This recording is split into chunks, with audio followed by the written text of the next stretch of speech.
Good morning, everyone, and thank you so much for joining today's webinar on Introducing EAM Workbench. We're happy to have you here. My name is Lisa Cerisi, and I'm a marketing specialist here at Utopia, and I'll be moderating today's webinar. So if you have any questions during the session, feel free to enter those in the questions box, and we will save those for the end. If you have any comments about anything not working or you're not able to hear, please submit those in the chat, and I'll be sure to take care of those for you. Our presenters today are Mike Jordan, who is our Vice President of EAM Practice, and Sharon Blake, who is the Director of EAM and our Solutions team here, will be giving a demonstration. So take it away, Mike. It seems that Mike has lost his internet connection, so while he's getting that back, Sharon, if you could just quickly introduce everyone to EAM Workbench. Sure, I'll be happy to do that, Lisa. Hi, everyone. So EAM Workbench is a new tool that Utopia has put together, and it works with MDG for EAM Release 730, which is our newest release that has just come out. MDG for EAM 730 is part of, it works on MDG Release 8.0 and 9.0. So it is considered to be an asset information staging area, the EAM Workbench, and we're going to be doing a demo of that so you can see exactly how it works. Lisa, maybe the best thing is maybe I should go to the demo first, and then, you know, when Mike joins, he can do some of the positioning and talk about how it can be used in the field. Would that work? Yeah, Sharon, that would be great. Just one moment here, everyone. Okay, I'm going to share my screen now with everyone. Lisa, just confirm when you can see it. Yep, Sharon, you're good to go. Great. So hi, everyone. I'm actually in what you're looking at, our solution for MDG, SAP MDG for EAM, Enterprise Asset Management. And you'll be able to see the different objects that are supported in that Release 730. Now, we're not going to go into a big detailed demonstration today on MDG, Master Data Governance itself. And we can do that in another webinar because I know there's a lot of interest in our latest release. But it's all the key master data that's related to enterprise asset management that we can now have tools for governance and control. And a lot of organizations think this is a pretty powerful governance tool because EAM consists of a lot of master data like you see here in the equipment, function locations, whether the measurements, points, task list, bill of material, a lot of data that needs to be controlled for normal day-to-day operations, as well as maybe any new capital projects or, say, plant expansions that might happen. So MDG can also be a staging area for that information as it's coming in. So as new data or new equipment is starting to be deployed, in the case of a rebuild or a new capital project, that data can already be captured along the way as information is obtained during the construction process, held and verified in the SAP MDG for EAM. And then when the equipment goes live, so can the data at the same time be moved over into SAP or any other related systems. But today, what I want to talk about specifically is what we call the EAM Workbench, Enterprise Asset Management Workbench. And this consists of a tool that works with MDG for EAM, Release 730, and it's really an integration platform. Mike's going to explain the integration platform concept a little bit more when he gets online. But first, let's start with the demo so you can see exactly what we're talking about and what kind of tool it is.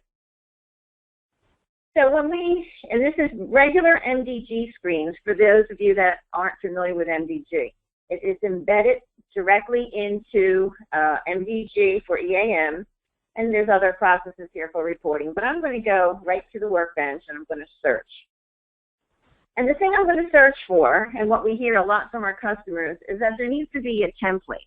Plenty of examples happen, particularly in utilities or gas stations, oil and gas, where they might be putting up structures that they already have in their other locations, even for manufacturing plants. So why every time a new structure, a new function location hierarchy is created, why would we have to go in and build that and link that together object by object structure line item by structure line item. As it does in the back end of SAP for ECC, there's reference function locations, there's templates already built. So let's leverage those templates, bring in a hierarchy that can also consist of task lists, maintenance plans, equipment, measurement points, all that data that you saw on the previous screen. Let's all make that part of one large template. Structure it for maybe this new implementation directly right on the screen, and then have MDG go through any kind of validation, checking, looking at the back-end configuration tables as it normally does, and then you can quickly embed this into one change request, go through the review and approval, and ultimately the update into the back end. And that's what we're going to see here. So I have a reference structure that I already have in place, and I'm going to do a search for that. And I'm going to say that, you know, this is my number 6007-503 is our function location hierarchy that contains this. And I'm going to search for that. And what I'll see down here,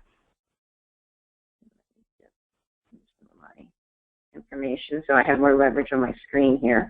What I see as I go down is my structure that I already have for my template. So I'm in an organization that's creating a new electrical station, and I've already identified what our best business practices or maybe our standards for our industry in this particular template. And I confirm that, yep, this is the function location hierarchy I want. So I'm just going to highlight that. And that function location hierarchy will expand down the bottom of the screen. So let me just point out what we're seeing here. So this was that high-level function location. It's a new electric station. And I can see that there's other function locations that are assigned to it, as well as there's a couple pieces of equipment. Right here, this is a transformer. The second transformer is down here. I have a measurement point that's already part of my reference hierarchy. That's right here, the 193. And I also have a task list. A task list that's equipment specific to this particular transformer, where I'm going to do some ongoing electrical inspections, like checking the grounding and the connections and things like that. So I can do a couple different things. Maybe they're just part of this hierarchy I want, but in this case, I'm going to select the highest level. The system will automatically take me down and highlight the rest of that hierarchy. Now, maybe this time, just so we can compare and contrast and see the robustness of the functionality, maybe this time I'm going to say, you know, I'm not going to bring over this equipment-specific task list right now. I'm going to check that off. And notice that those individual operations for that task list will be unchecked as well. So I'm going to go through, copy this hierarchy, put everything into the levels that I've checked, which are the function location structures, the two equipment, and the measurement point. And I'm going to hit copy hierarchy. Now the system pops up and says, yep, here you are. Here's your locations that I've copied. What kind of changes do you want to make this specific to what the new location is that you're trying to stand up? And I'm going to make this specific for what I'm doing. I'm going to say that this is really site 49 that I'm doing. I can go over here and change my description. And maybe down here, the site 49, I want to change this description. I could go ahead and change other things as well. And notice that I could scroll over and change the organizational structure if I needed to, because this represents a new hierarchy. But in this case, I'm going to say, no, it's fine. I'm going to stick with the same maintenance plans and logistical hierarchy that I have. Don't need to change anything else. But once I hit this check, which is right here, I don't know if you noticed that, but the system went ahead and changed all those function location hierarchies to represent my new function location naming convention. So I use that -49, and the system knew enough to go ahead and re-extend that function location naming convention to represent that new hierarchy. This looks great. This is exactly what I want. There's my equipment, my measurement point coming over, and I'm going to do what, I'm going to hit this little button here that says I'm going to create an MOCR. An MOCR stands for Multiple Object Change Request. And the multiple objects that we see here are the function locations, the equipment, the measurement points, and if I had the task list, I would have that over in here as well, or any kind of maintenance plan. So that's what makes it a multi-object change request, because I have multiple objects across the EAM master data. So let me hit that create MOCR. And the system will bring it over into a change request. And for those of you that are used to using MDG or have seen this before, the screens look exactly the same, even though we're in this new type of change request called a multi-object one. And it has identified 5679 as unique change requests that I'm working on at this particular time. And if I scroll down here, I can see that indeed these are all the structure that I've copied over. So this is 10 functional locations that I've copied over. If I move this over, I can see everything. I can look at the 2 equipments that I have here. Here's the 2 transformers. 1 measuring point came over. And notice, you might think, well, what do you mean came over? See this little dollar sign right here? You might see it in the equipments and the measuring points. These are temporary placeholders for when the equipment numbers and the measurement point numbers are assigned when we actually move it over into the SAP ECC backend. So this is, I have internal numbering structured in my backend configuration, and so the system is going to internally number these equipments when I'm done. Now notice this says 3987 is the temporary number, and that one's the one that's attached to the measuring point. So if I click over, notice that that measurement point is going to be attached to 3987 when I'm done all my processing. Now, I also realize that one thing that's unique about this particular structure that I'm going to do is I'm going to have an additional piece of equipment that's over and above what's in my template. So I can, no problem, add that piece of equipment here. I can create an equipment. The system will bring up an MDG screen. Well, first of all, I'll create that temporary number. Now I can get into it, look at the details around it. And now I'm in an MDG screen for equipment only. So if I just scroll through here, you'll see that these fields are very similar to what you'd see if you were creating in the back end, although these have now governance and controls on them. I can build business rules within MDG to do further validation. So let me just say that I'm going to put in a circuit breaker here. And notice when I pull down in the equipment category, this is the exact configuration table with the validation settings that has happened from the back end. So I'm going to click on machines. So I'm always leveraging my back-end configuration and validation that's already in place in ECC, in addition to any other business rules that I might build. We work with a lot of customers that might say, well, if it's this type of equipment category, then certain fields within the equipment master data are required. Or if it's this type of equipment category, then there's certain classification fields that are automatically required, and those classes and classification fields with characteristics we brought in automatically. A lot of different avenues are available to build business rules. Wasn't the intent to go into too much about that, but just so you know that everything that works in MDG, EAM, can be built and working right within here when you're creating the equipment on the fly. Let me say that, yeah, I'm done. Oh, but, when I was in there, I should have made one change. And that should have been, let me put in my maintenance plan. And we're just using some basic structural data. Let me put in my company code. And that looks good. Now, consistent with regular SAP for MDG-AM, any fields that I've inputted or changed get highlighted. So any kind of further review process, the reviewers, the approvers can instantly go to those fields that I've put in so they don't have to look through everything. They'll be able to see exactly what I've done and go through the review process that way. So now I should be in good shape. I have 3 equipment, the circuit breaker, 2 transformers, 1 measuring point, the functional locations. Let's go back and look at them.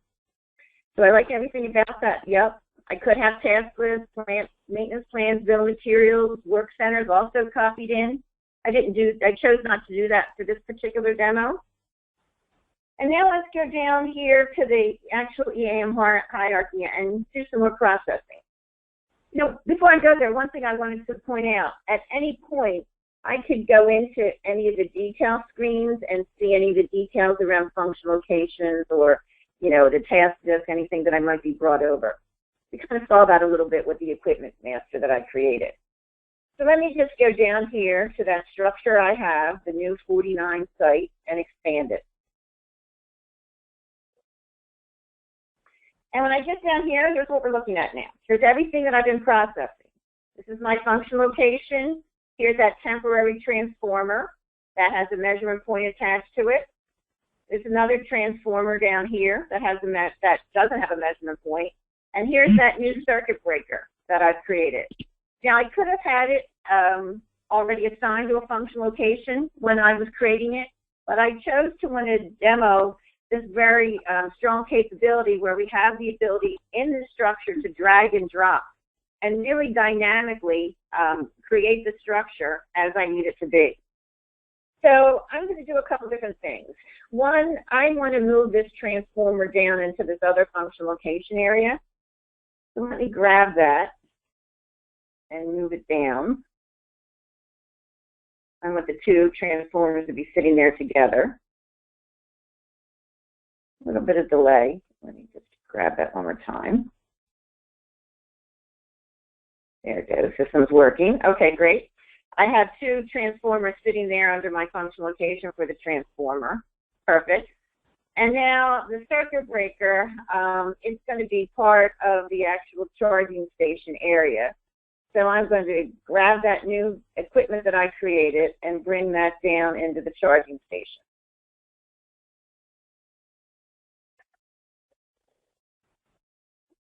There we go. And they're perfect, sitting there. My circuit breaker, my two transformers, one of which has a measurement point. Now notice up here, I could remove any assignments if I wanted to. I could still continue to make changes, but this looks perfect for me. This is exactly what I want for my new Site 49 electric station. And then when I'm done making the changes, the reviews that I needed to do, I simply, let me back up. In the case of, say this isn't yet live and maybe some more data is going to be coming in, I could hit save. And when I save, all this data that's part of change request 5679 is sitting in the staging area in MDG. So as I get more data coming in, maybe more equipment, I can continue to update the structure, validate it, make sure it's complete, and it's going to then be ready to go through the MDG review and approval process when Site 49 goes live. But in this case, I'm going to take it one further step, and I'm actually going to submit, a couple things I can do first. I can hit the check to make sure that there's any kind of warnings or errors that are available for me to review. And in this case, no errors are found. That's going to hold up my processing. And then I'm going to hit submit, which would then activate the workflows that are in place depending upon the organization's workflow requirements. Does it get routed to certain departments, to certain plant engineers? Based upon this location of Site 49, is there a different hierarchy of approvers and reviewers that need to be in place? Do different people have to review what I've set up for transformers versus different people that have to review what I've set up for the function location hierarchy? All this can be done within the workflow and the routing and processing. So it would continue on. I'm not going to go through all the different workflow steps because a lot of you are familiar with how SAP workflow is enabled. But that would be the next step. The status is all changed and said, okay, I've initiated this. I can finalize the processing and ultimately the approval. And then this new structure that I've created will then get sent out to the back-end SAP systems or any other host systems or source systems that need some of this information as well. And that's what I wanted to show briefly for my demo of EAM Workbench. Lisa, was Mike able to join and then maybe clarify some points about this? Yes, he was. So thank you so much, Great. Sharon, for picking up and showing us that great demo. It gave us a lot of insight as to how the tool will work. Mike, if you want to hop back into the presentation here. All right, perfect.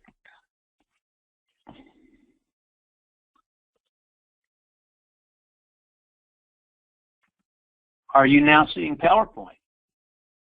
I am. Yes. Well, what an adventure. Hi, folks. This is Mike Jordan. I'm the Vice President of Utopia's EAM business practice.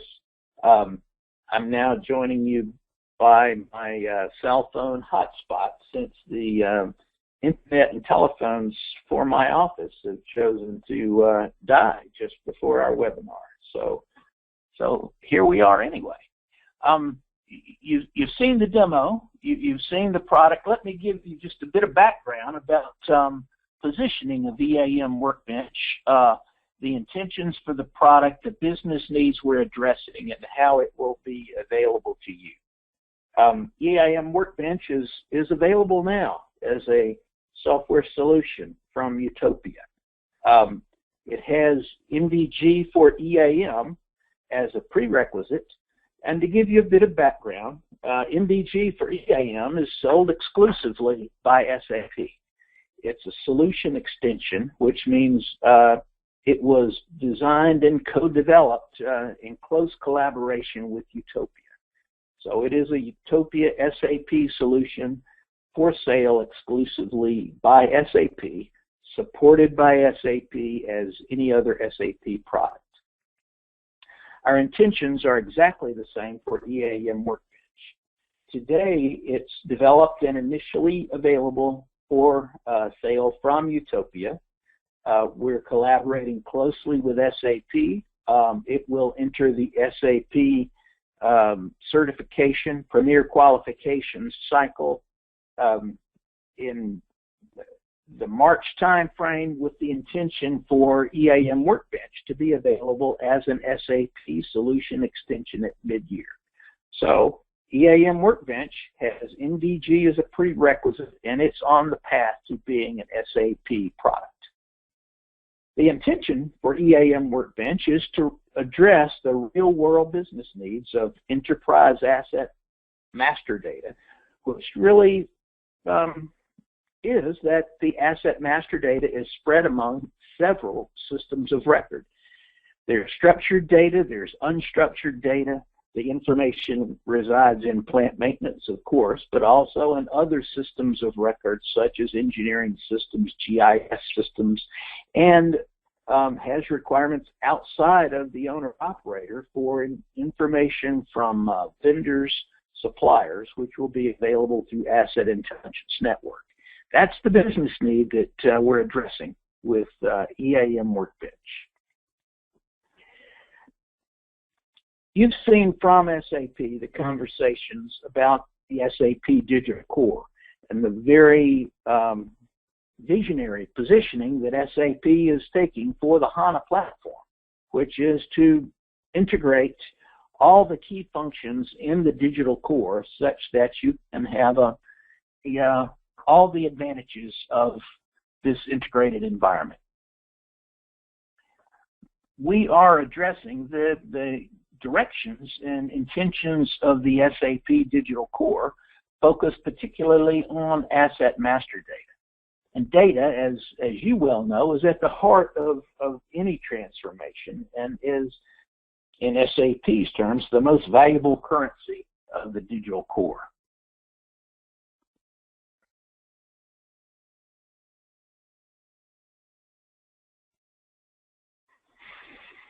The digital core in the asset master data arena is shared among several key systems of record.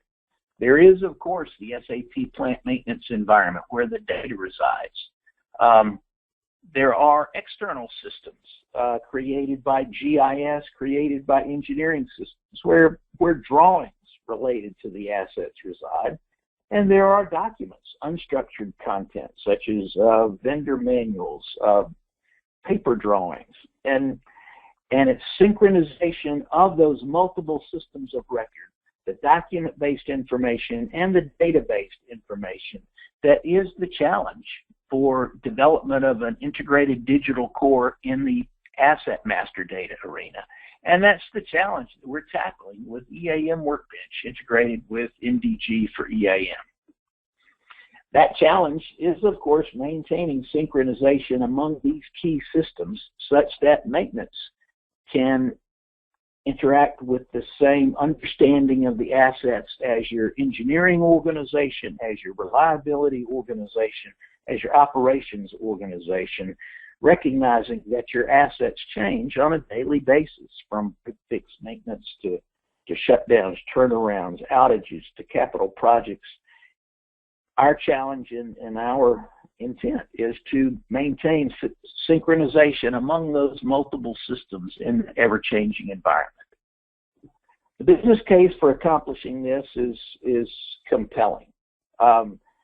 Organizations such as ARC Strategies have, through extensive surveys, determined that inaccurate complete asset master data can have an overall 1.5% impact on total revenues of an asset-intensive organization. That loss in revenue comes in the form, particularly during capital projects, of inaccurate, incomplete capital project information handover, and an ongoing operating environment, lower asset availability due to improper availability of spare parts, due to improper availability of information to do timely repairs. So reduced asset availability, reduced maintenance productivity, and increased environmental health and safety risk are the types of impacts that you see when our customers don't get this right. That's the compelling business reason for addressing these business needs. This is where EAM Workbench comes to bear, sitting tightly coupled with MDG. As Sharon has showed you, the product provides the ability to facilitate complex asset master data changes through MDG, providing capabilities such as hierarchy-based master data visualization and change through drag and drop modification. We're also integrating tightly with asset intelligence networks so that you're able to access vendor catalogs, external suppliers of master data, and share key intelligence among a network of users. We're also synchronizing with content management systems such as OpenText, XECM, such as SAP's document management, DM products, such that we can synchronize structured and unstructured information because, as you know, most everything we aspire to put in plant maintenance that begins life as a document. And finally, we're working to develop capabilities to provide a governed best practices library. Sharon touched on that capability, and I'll explain that a bit more in a couple of slides. So Sharon showed you bits of this, providing the ability to provide sophisticated visualization capabilities, structured and unstructured data, so that you can interact with your master data in a tree structure, and then provide easy drag and drop modifications so that you can modify the complex structures, function locations, equipment, spills of material, in logical groupings and drag and drop modification, building those changes with auditable processes.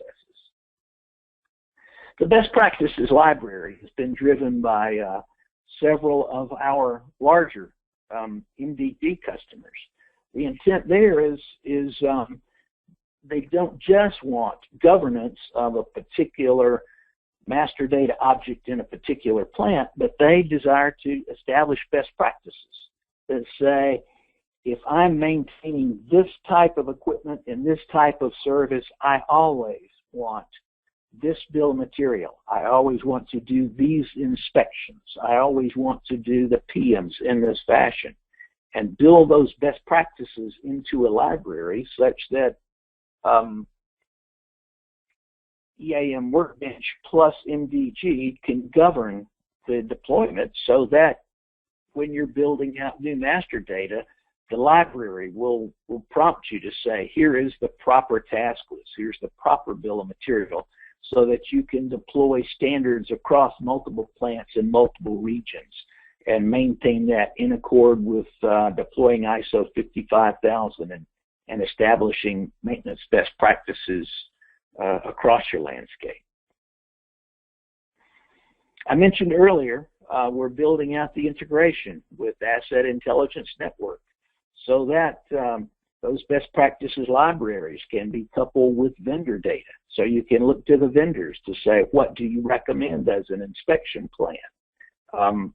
And use this Asset Intelligence Network as a means to deploy BIM compliant, Business Information Management compliant designs and specifications. As you're seeing the migration to cloud-based capabilities, to on-premise and off-premise capabilities, EAM Workbench will support that transformation. EAM Workbench will be available initially as an on-premise solution, and then we'll move to off-premise capabilities as MDG offers those on-prem and off-prem cloud deployments.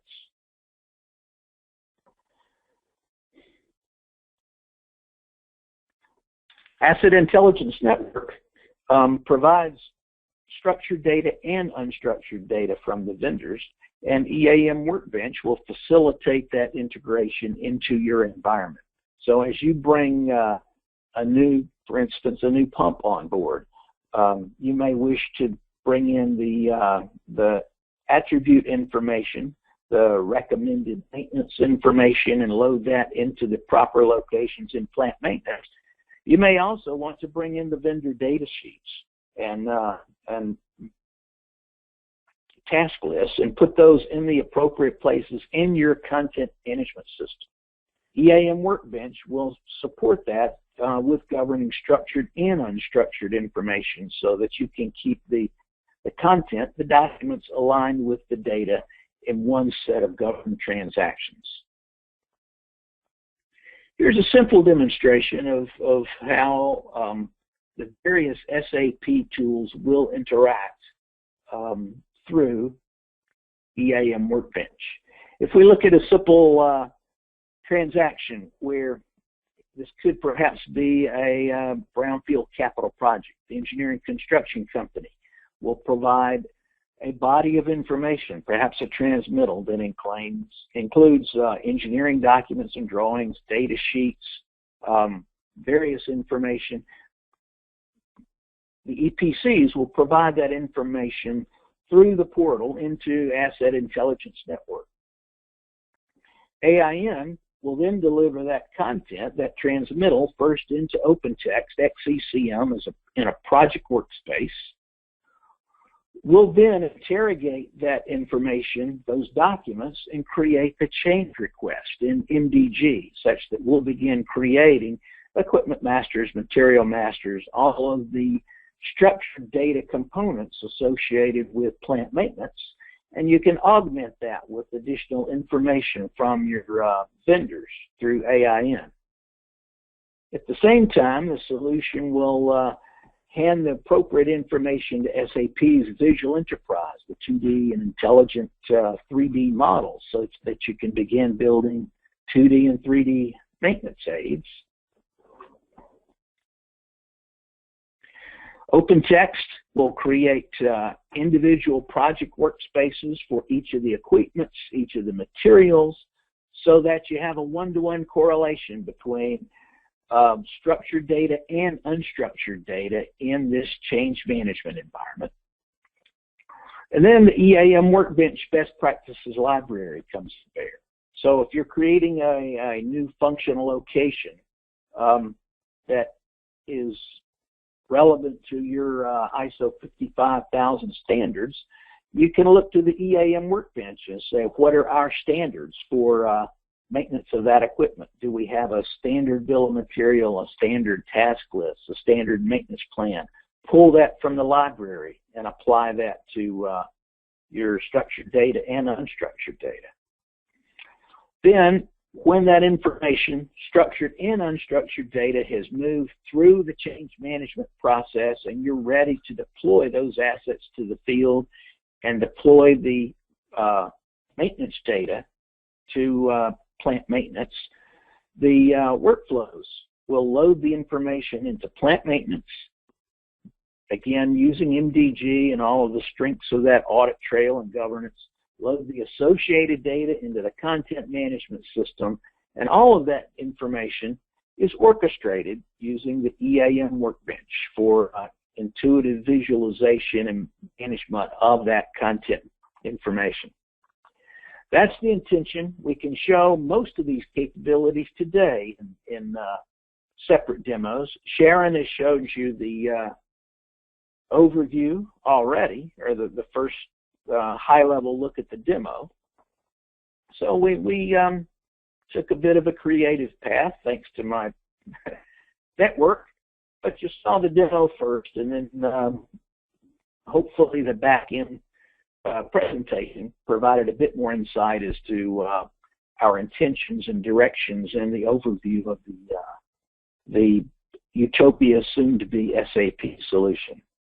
I'm Mike Jordan. Sharon Blake is the smart guy, and our content information will be provided as we provide these slides to you after the webinar. But Lisa, if you would like to open the session for questions. Sure. We've had a few questions come in during the session, but if you have any other questions, feel free to just type those in now and send those on in. So our first question here is, can EAM Workbench handle documents? Great question. EAM Workbench, yes. Short answer is yes.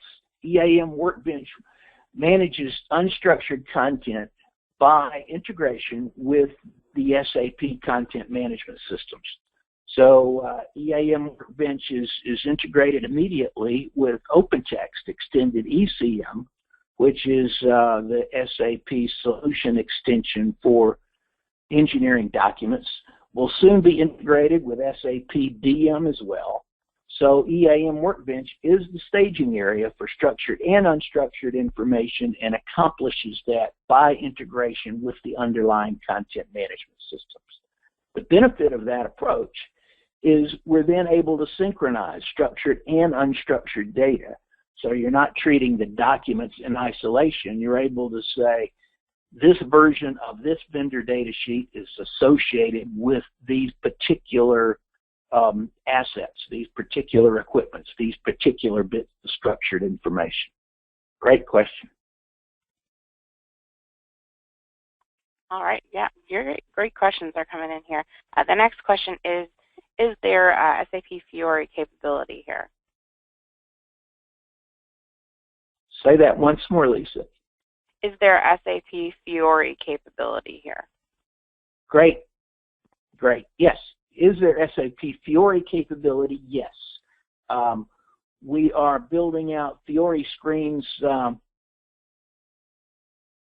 selectively. We'll begin with the field deployable portions of EAM Workbench, such that an operator in the field, perhaps using a portable maintenance aid that interacts with SAP PM, will be able to open the Fiori screens associated with EAM Workbench for particular transactions.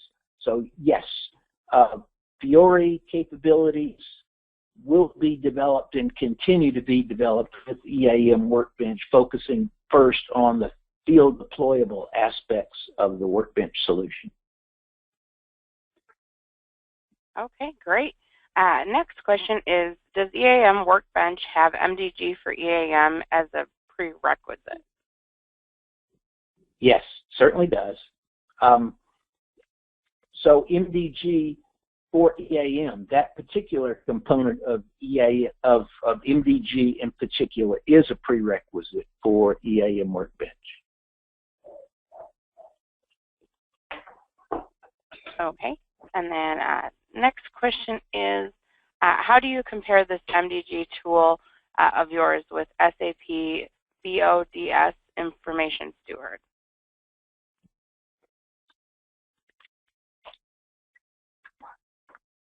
Information Steward is a complementary solution to EAM Workbench, and you will, in a future release, not too distant future, in fact, you will see an integration between Information Steward and MDG that is facilitated by EAM Workbench. So Information Steward is a particular solution for providing dynamic analysis of master data quality that will be facilitated through EAM Workbench. Again, completely complementary, as these will both be SAP products, and the co-design with SAP is defining how the tools will interact. All right, great answer. Thanks, Mike. The next question is, what does the EAM library consist of, and how do I leverage this?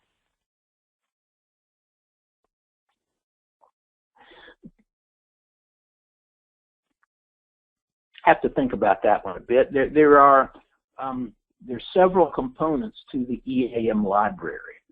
That particular term you've chosen there. EAM Workbench will provide tight integration to Asset Intelligence Network. So through AIN, you will be able to access EAM libraries of vendor components and be able to access third-party libraries of equipment databases. So those are libraries that are accessible through AIN. The best practices library that will be governed by EAM Workbench provides the infrastructure that will allow you to create your own best practice library. So in that EAM Workbench best practice library, you will be able to access, you'll be able to govern any asset master data object that's created by MDG EAM. So if you wish to create a library of equipment, or of functional locations, or of bills of material, the solution will allow you to build that governed library and then pull from that library and apply that into your deployments of plant maintenance master data into individual sites. So external solutions, external libraries available through AIN, your in-house library of best practices available as a part of EAM Workbench. Okay. Next question is, what is the roadmap for EAM Workbench over the next 5 years, and what are the next features that you're aiming to bring to market?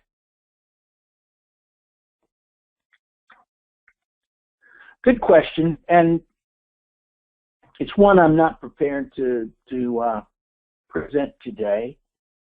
This is very much, it's a very big conversation among our data customers and with SAP as we move from the Utopia solution into the SAP solution extension. So hold that thought, connect with Lisa through email after this, and we will put you on distribution as we roll out and deploy the EAM Workbench roadmap, which will be available in the next 30 days, but it's very much a topic of interest.